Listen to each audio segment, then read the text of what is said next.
the problem is when you lend money to a friend or a family member, the repayments are not important to them. It's important to you. And because you are not a bank or a financial institution, then they know that they have some leeway in paying you back. And if you have a friend or a family member that does not pay you back, that is the most disrespectful thing to do to someone, especially someone that you call a friend or someone that you love. So just know that if this is you and you're dealing with this sort of person, then I would distance myself completely from that person because they're not a true friend. Because a true friend that loves you and respects you would never do that to you and would never hurt you like that. This is episode 104. I am so happy that you're here and thank you for joining my show, your coach, Helen Yuskovic. I am on a worldwide mission to help people get confident in putting themselves first because I used to put myself second my whole life. And because of that, I experienced every unhealthy relationship possible. An unhealthy relationship with myself, my health, my wealth, my intimate relationships, my family, my friends, and my career. I'm now living in an abundance that I used to just dream about. So I want to pave the way for you too. It's time, guys. It's time that you live in the life of your dreams as well. So let's take a step towards that right now. So let's subscribe to my lending podcast money. on your app now so that you always tune in to my new episodes. And that relationship has gone south.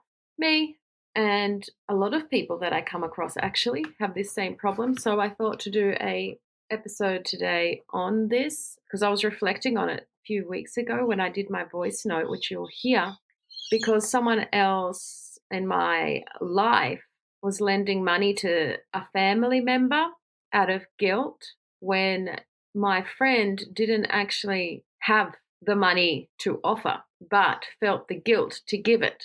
And that is what inspired this. So let's go into my 6 reasons why you should stop lending money to family and friends.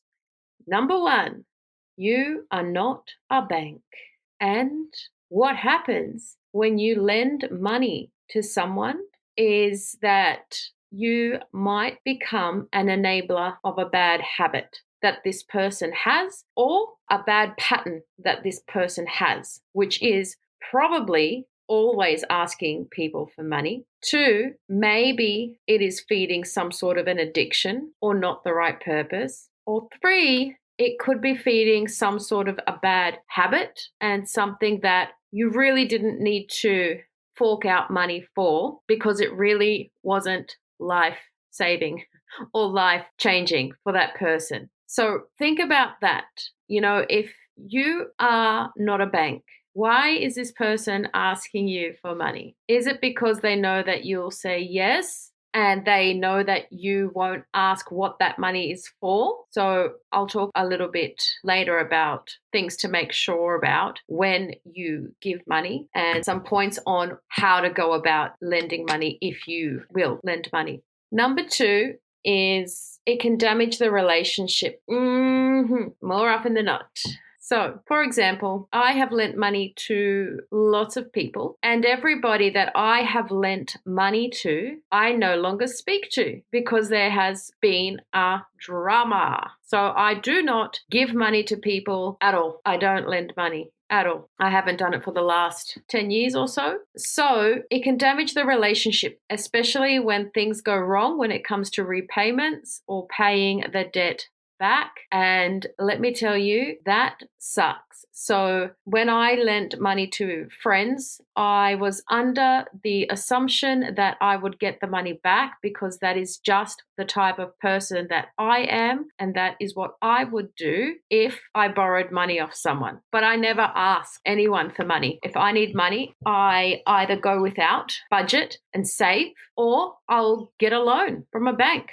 It's not someone else's responsibility to fund my life and the things that I need or the things that I want. So, as I said before, I have lost friendships over lending money. And I remember once one of my mum's friends, she asked me to take a loan out for something crazy like $50,000. And what she said was, Helen, I'll give you 20,000 of that and as like a thank you or something along those lines. And I was like, no. Like, what in your right mind makes you think that I'll take a loan out for $50,000 to take $20,000 of my own loan to give you $30,000? And needless to say, she got upset with that answer and we never spoke again. And she just sort of disappeared off the face of the earth. And I can 100% guarantee that she would have gone and asked someone else. Another time I lent money to someone was because she wanted to go to a fortune teller, like a coffee cup reader. And the coffee cup reader said to her, I have the answers to all of your problems. I can get the guy of your dreams to love you. You need to pay me $600 or $700 and I'm going to do this witchetty-doo-dah stuff and you're going to get some pebbles and some candles and you're going to go throw some eggs and I've prayed on some pebbles 10,000 times and you're going to get all of your wishes. And my friend was working at the time, so I lent her the money and I thought, of course she'll pay me back. She's my friend. And let me tell you, asking for that money became a nightmare. I had to ask and ask and ask. And if you've been in my position, you know how uncomfortable it is, which is bizarre, to ask for your money back. And for those of you invested in this story, no, that never happened. She never got the guy of her dreams. It was a waste of money. And that's just what happens. If you want to manifest the man of your dreams, there's other ways to do it. You don't need to pay someone to do it for you.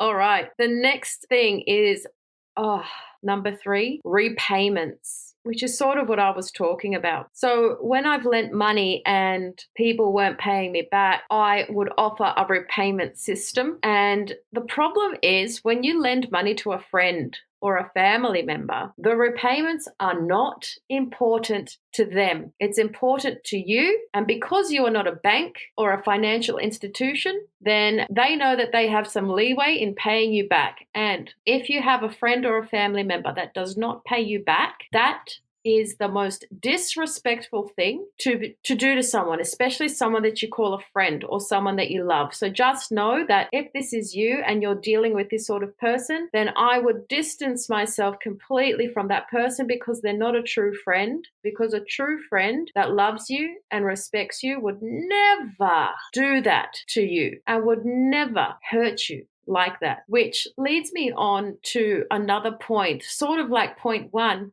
where if you've lent someone money and they haven't paid you back and they have the nerve to ask you for money again, then again, you are enabling. You are enabling a bad habit. So don't let that pattern form. Number 4, you don't have any boundaries or there is no boundaries in the situation and you are getting taken advantage of, which sucks because I've seen this happen to a lot of people.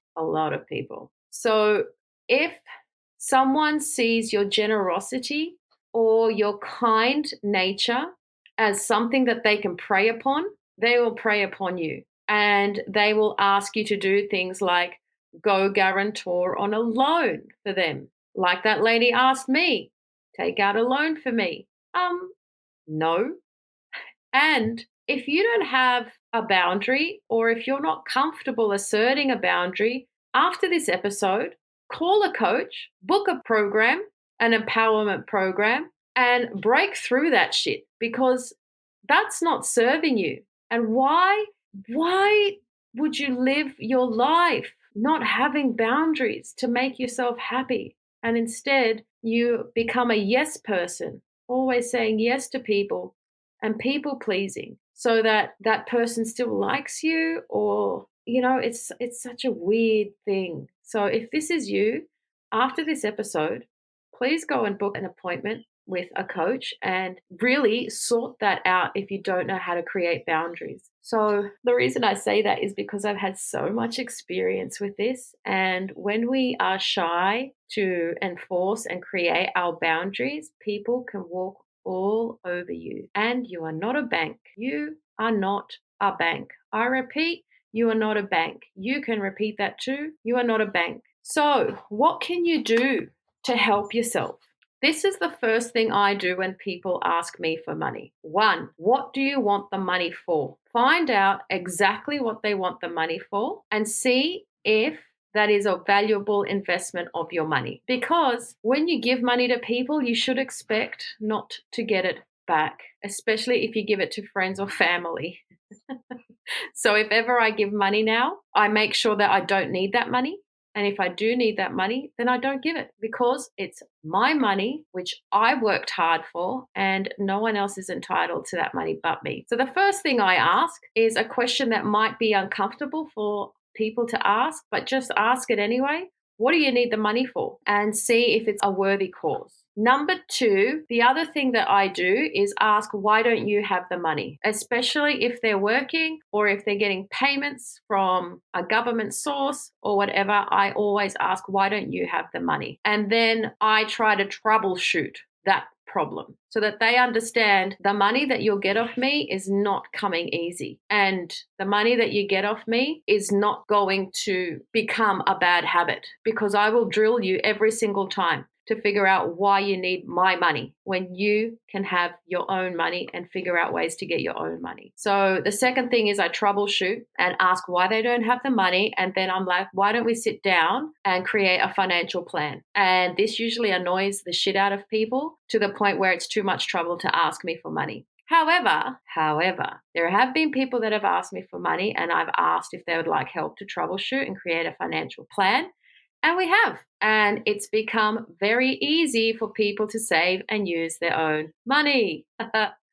Then something else to do is to talk about the repayments. When is it expected to get your money back? And I'm telling you, you need to get it back as soon as possible. Don't allow someone to let it drag on because that's when it will never come back to you. And that's when someone is taking advantage of you. And that's what I hate because that is when the relationship will start to fall apart. So figure out when they're going to pay you back, write it down, send a contract. If they laugh at the contract, let them know how serious you are when it comes to paying you back. And just say, I'm sorry, I'm not going to give you the money unless you sign this contract. And if it's a family member or a true friend, someone that loves you, they will 100% very easily sign that contract because they'll be like, oh my God, of course I'll pay you back. And of course I'll sign this. I am actually so grateful that you are loaning me this money. It means a lot to me. Those people will have no problem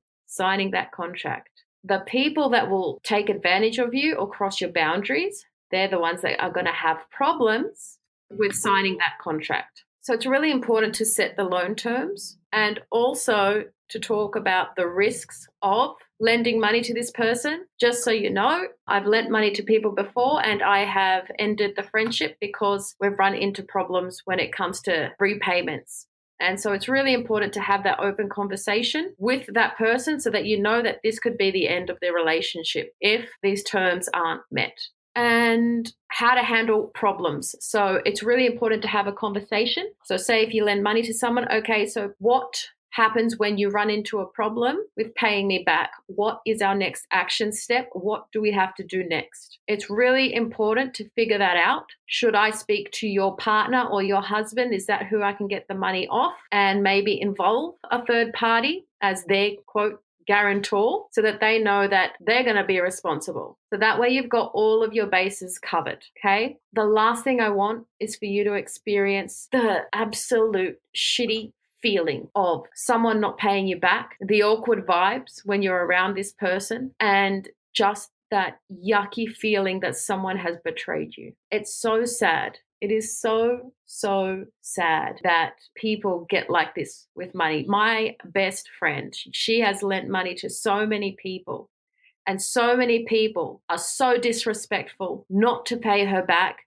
because they don't take it as a priority, because she also didn't assert her boundaries, because there was no repayment structure, because there was trust on her part and betrayal on their part, because she became an enabler of their bad habit. And it's just so sad to witness that. I hate witnessing that hurt from her when it comes to her other friends. So I hope this information helps. I hope you never run into this problem. And please remember, get confident with asking the uncomfortable questions, because at the end of the day, what are you going to lose if you ask someone, why don't you have the money? Why do you need my money? I always ask that. And then I follow up with a third, I'm not a bank. Maybe you should go ask the bank. To the point now where no one asks me for money because it is that uncomfortable. But also, the other point that I wanted to add is that point number 7 is to explain your financial situation to that person. So, what I would say to people is, I'm actually saving for a house deposit, which I have been for the last many, many years. And I only allowed myself a budget to spend, right?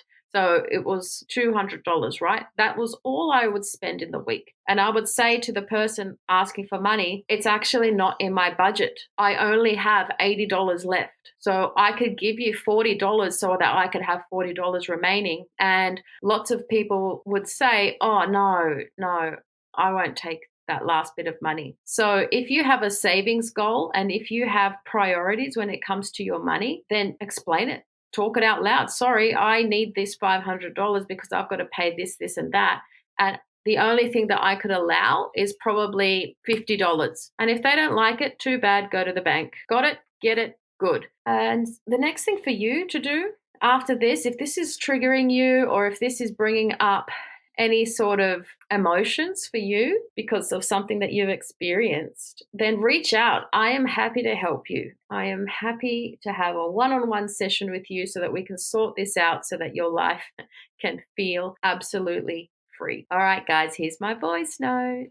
Stop giving money to people if you can't afford it. You're not a bank. And this issue irritates me because I used to give money to people. And actually, anyone that I've given money to has ended up breaking up the friendship ultimately, because at the end of the day, it was not my duty to support someone with finances. There is banks and people can get a loan or they can learn how to manage their money better, especially if you can't afford it. The only time we should give money to people is if we can actually afford it. If we can actually afford to give them the money and if we can actually afford to live without that money, because I feel like a lot of times when we give people money and they don't give it back, it's because we had an expectation that we would get it back and instead it might have bit us in the bum where we've ended up without, because we tried to help someone else instead of ourselves. And, usually the people that ask are friends and family. And sometimes if you're a nice person, people can take advantage of that. And then you just become the go-to money person. And it's really important to think, would this person be contacting me so much if I didn't give them money? And if that answer's a no, then it's an important time to take a long, hard look at the mirror where it's like, maybe I should start setting a boundary here because I might be getting taken advantage of because of this. So don't feel bad ever for saying no to someone if they need money. Because if you have your own goals, for example, if you're saving for a house or if you're saving for something and, you're trying to get your financial needs met and your financial goals, whatever they may be, you just let that person know, actually, I can't give money because it's not in my budget. And I actually have a savings plan, a financial plan that I've got to stick to. So I can't help you anymore because I need help myself to build the wealth that I want or to build the financial freedom that I want. And that is amazing to say to someone, and they should respect you for saying that and aspire to be like you because, we are very fortunate. There is definitely ways that people can make money if they just pull their finger out. But a lot of the time people are lazy and they might be just spending out of their means and not managing their money well. And that's not your problem at the end of the day, because we all have our own problems. We have our own money worries, and worrying about the money that you've given to someone because you felt guilty not to give it to them is just a feeling that you don't need to live with every single day. Thank you times infinity for spending time with me. It really means a lot. Putting yourself first will really help escalate your goals, your dreams, and I love being on the journey with you. So make sure you come and tell me on my Instagram at Whole Health, which is HOL_health, and comment below this podcast photo to share your thoughts on my show today. And if you enjoyed it, please leave me a 5-star review on iTunes or Spotify so that I can keep bringing amazing value to you. I'm sending you truckloads of love, power, and joy. Bye for now.